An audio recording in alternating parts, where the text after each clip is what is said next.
Hey guys, Devo here. Today I have another speedrun breakdown by request. As you guys know, I recently enabled membership on my channel, and the third tier gives you the option to choose a speedrun, and I'll do a detailed breakdown on it. So thank you a lot, Senko, for this massive support. I didn't really expect anyone to grab this tier.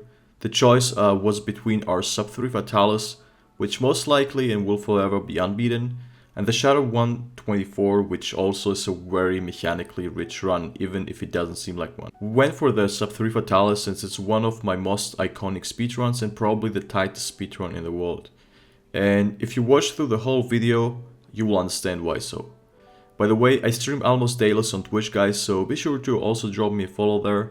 Without further talk, let's get straight into it. As you can see, there was quite the progression on optimizing a Fatalis speedrun from 741, which was using Dragon Ammo Area 1 technique, which was discovered by me, all the way to 325, which was already thought fairly optimized for the time being. After a couple of months of the 325, we completely changed strategies and also the team, since most of the regional team didn't want to keep running Fatalis because of how exhausting it was. So we dropped a 312, and cutting 30 seconds on such a script speedrun is already very massive, but that's when the run started to bottleneck and it didn't seem to go much lower. I still forced, I asked the guys to keep going, but after a lot of effort we were getting about 308 every single time at the best. So it wasn't even worth posting in my eyes, only because of a 3-second improvement. And that's when the team lost hope to go for the sub 3 and was thought of impossible, because it just simply didn't go lower than 308. I was the only one that didn't give up and kept thinking of new strategies, because I did believe 259 was possible. We just didn't know how yet, because the sub 310 runs were already constant DPS, and constant DPS means there is no more room for improvement. I mean, you're already shooting non-stop without any downtime, so how do you wanna get 10 seconds off? The whole trick was actually rearranging the build and the whole run and changing sequences of crowd control in a more efficient way. So once I had the new strategy, I asked the guys to give it one more try for a week or so, and I told them we're going to get it. And yeah, we finally got it. And with that said, let's straight jump to the 259 and do a step-by-step explanation. As the run starts, one guy uses a demon powder while running towards a hiding post, which wastes 0 time but increases everyone's damage. The burst will put you on a different spot depending on the join order of the quest, so it was really important with the given roles how someone joins the quest, in which order. One bird takes the longest to drop the player and drops them at the right of Fatalis. Usually demon drag is never worth it in a speedrun, but here there was anyway nothing else to do while waiting for Fatalis' first attack, and with the help of speed eating we managed to squeeze it in without losing any time. We also switched from seed to might peel, since we only attack for about 20 seconds anyway, and then we farm for the attack that will give us instant heroics. Me, Slime and Mary get hit from the attack, which also cancels the eating animation, and that was the most optimized start possible. Heroics activates, which boosts your damage by 40%, and Lighten Power level 6, which is a mandatory to reach the 100% affinity on a Fatalis bowgun. And it's a super affinity efficient skill, making space for other skills in the build instead of Max Might, which takes way more space. Only disadvantage is that it lasts for 2 minutes, so we had to find a way later on to either reactivate it, I instantly throw a smoke bomb and everyone gets close to me, which causes Fatalis to lose sight of us and starts looking around after his next attack. We only used one level of stealth because we needed space for other skills in the build. We tried to optimize the build as much as possible and made it as tight as possible. So it was not very consistent with only one stealth, but we had to drop consistency for more damage. The mental of choice, as fun as it sounds, was temporal here, and it ended up having the highest DPS increase, but you will see why in a bit. While we put our scopes on, Hozumi clutches on the chest and tenderizes it so we get the 50% extra affinity from weakness exploit and a bit extra damage. We're going ham with shooting spread on the chest and trying to be in perfect distance for every single bullet and every single pellet to get the 30% boost from special scope. Now, this is mandatory that if you just miss a single bullet, the run is already over. It won't be possible. Every bullet missed extends the run by around 1 second. Now, Hozumi turns Fatalis 3 times while we are still hidden. This was very difficult to maintain, special scope crit range and not miss any bullet on the chest while Fatalis turns. This leads to a longer CC aka crowd control and forces Fatalis to enrage and do a roar. Roars of course are also a big CC, which is why Earplugs is the highest DPS skill in the majority of speedruns. Also, enraged Fatalis takes 10% more damage. Now you see after the roar he immediately will go for an attack, which means if you get hit even with temperamental you will lose way too much time.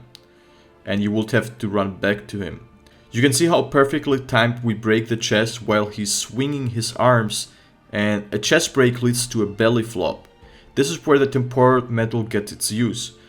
You of course can roll always and roll back in, but that will make you lose about 10 whole shots, which is insane. That's why if you roll in a run, it's already trash in terms of optimization, because losing that much time is just bad. With temporal we don't even need to dodge, we just keep shooting while he's falling, and the mental auto dodges its belly flop and we can continue shooting. So we got 1 or 2 bullets before getting hit off thanks to it, but lost like 2 bullets when we got hit with temporal, so there is really not a loss there. It's just us having straight constant DPS. Fatalis leaves area 1 at 78% HP, and we barely just managed to reach 78, sometimes 77% during the belly flop. Mari had to roll because he couldn't fit temporal in, since he need also rocksteady but glider mental as well to fit in heavy artillery. Hozumi gets purposefully hit by the belly flops and activates heroics also. An extra attack here from Fatalis after the belly flop will cost us 3 to 5 seconds, which would already make sub 3 not possible.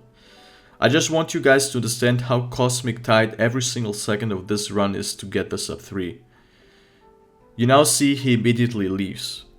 While he's doing his Nova, we recraft ammo, reload our bullets, use a might seed, and reactivate the skill coalescence, which is super hard to fit in, but worth it. And in the end it will increase our DPS by about 1 second. Now we switch to rocksteady, and the whole purpose of rocksteady is to not flinch each other.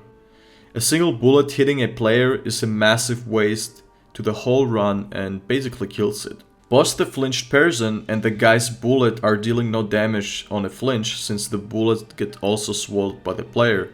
So a flinch is like losing DPS of 2 players for a few seconds. Area 2 starts by us throwing down a smoke bomb, so Fatalis loses sight of us again and starts landing. Without any further second loss, starts shooting the chest, while Mary jumps on the ballista and shoots all of it till we get the artillery knockdown. Funnily enough, his back counts as a chest. Once Fatty is knocked down, Mary also runs to us and starts going ham on Fatty. Using the binder at this sequence was a time waste, because running to the binder and back to the monster is like a waste of DPS of 1 person. This is a big change that saved us about 10 seconds over previous runs. Since we were all hidden before Fatty gets knocked down, the effect obviously still stays after he gets up, so he's looking around for a little bit while we keep shooting. He's also going to roar and leave for his second Nova. One thing that was super mandatory here was a flinch. If this flinch didn't happen, he would immediately leave after the roar, but this roar gave us like another 2 seconds of DPS window, which was necessary to kill it on the phase 3 strategy, else he would have left in the phase 3 strategy if we didn't prolong this phase. Fatty flies away while we are healing ourselves with max potions and running to the gate. Recrafting armor, letting the fire bring our life back to 35% to reactivate heroics, but also coalescence thanks to the fire blight. All 3 of us are running towards Fatty. Fatalis cannot be killed until this animation is done. That's why the 2 Novas must be done. He locks at 1 HP. So we use anyway the animation lock on our advantage to deal damage, since it's like literally a free CC. People used to bring him down to 1 HP and then wait till the animation over to finish him off, which is straight up a waste obviously. We take might pills to buff ourselves up, since the last area lasts also only about 20 seconds and it seemingly was way more efficient than a might seed there. For the guys who don't know, might pill overrides might seed. So you can't have both active, so you have to trade one off. If you have 20 seconds of DPS window only, you basically pop a might peel.